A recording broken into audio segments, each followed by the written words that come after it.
बद्रीनाथ में तपस्या कर रहे थे। इंद्र ने अप्सराओं को भेजा, उनकी तपस्या भंग करो। इंद्र जल्दी डर जाते हैं, कोई भी तपस्या करे इंद्र परेशान। ये पद पे बैठने वालों की यही परेशानी है। अप्सराओं ने बहुत तरह से नाच गाना किया, पर भगवान नर नारायण के मन में कोई क्षोभ नहीं हुआ। उल्टे भगवान नारायण ने अपने उरु भागवान जंघा से एक बड़ी ही अनुपम स्त्री को प्रकट कर दिया, जिसका नाम हुआ उर्वशी। उसकी सुंदरता देख के वो सब लज्जित हो गई कि हम तो इसकी दासी बनने के भी लायक नहीं है, और ऐसी इनके रोम रोम में बसी हैं तो ये हमारी ओर आकर्षित कैसे होंगे। लज्जित हो गए, क्षमा मांगने लगी। भगवान ने कहा तुम्हारा दोष नहीं है, क्योंकि तुम अपनी मर्जी से थोड़ी आई हो, तुम तो इंद्र की भेजी हुई आई हो। भगवान ने कहा मैं तुमसे प्रसन्न हूं, मांगो।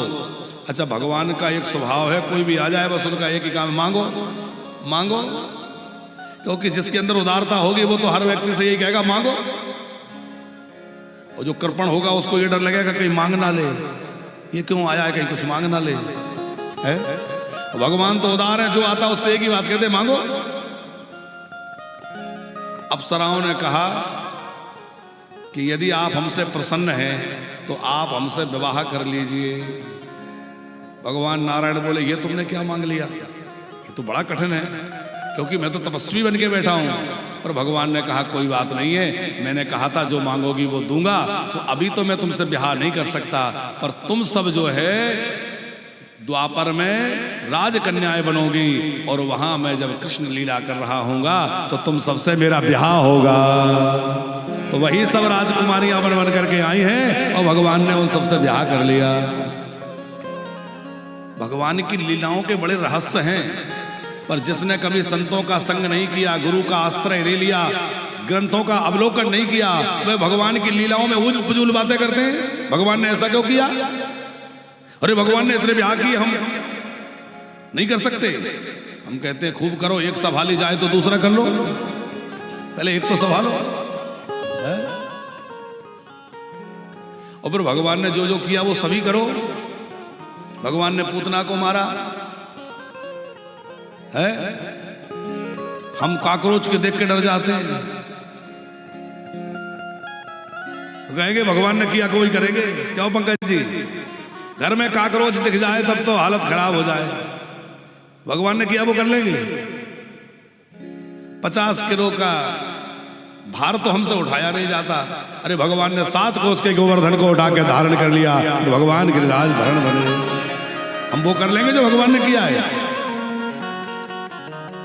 इसलिए भगवान के नाम पर कोई भी ऐसा आचरण जो शास्त्र विरुद्ध हो और ये दुहाई दे के करे कि हाँ भगवान ने भी तो किया, ये बिल्कुल ठीक बात नहीं है।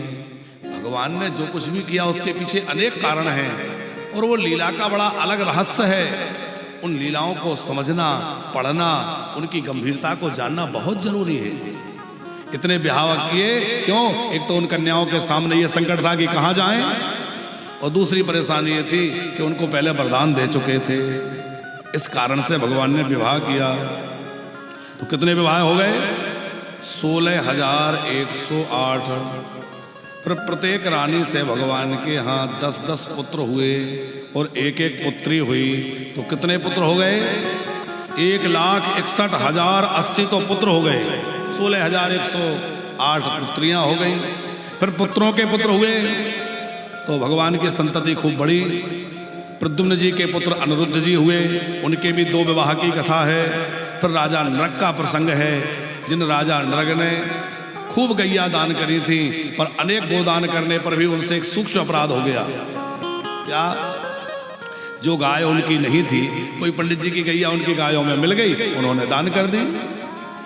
अब ब्राह्मण के धन का हरण किया, और जब ब्राह्मण निर्णय कराने के लिए आए कि आप न्याय करिए इस गाय पर किसका अधिकार है, तो वो ठीक निर्णय नहीं कर पाए, जिस कारण से ब्राह्मण ने कहा तुम ग्रिगेट हो जाओ।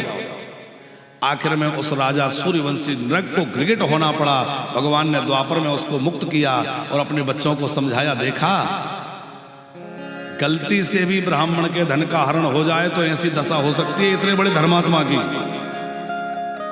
इसलिए गलती से भी ब्राह्मण का धन, संत का धन, गाय का धन, बेटी का धन, इन सब से बहुत बचना भैया, ये लोहे के चने हैं।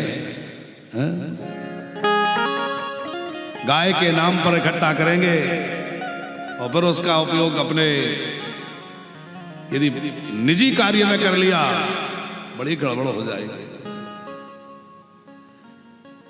मंदिरों के सामने दान पेटियां रख दी जाती हैं और वो धन कई बार मंदिरों में ना लगा करके और कामों में लगा दिया जाता है।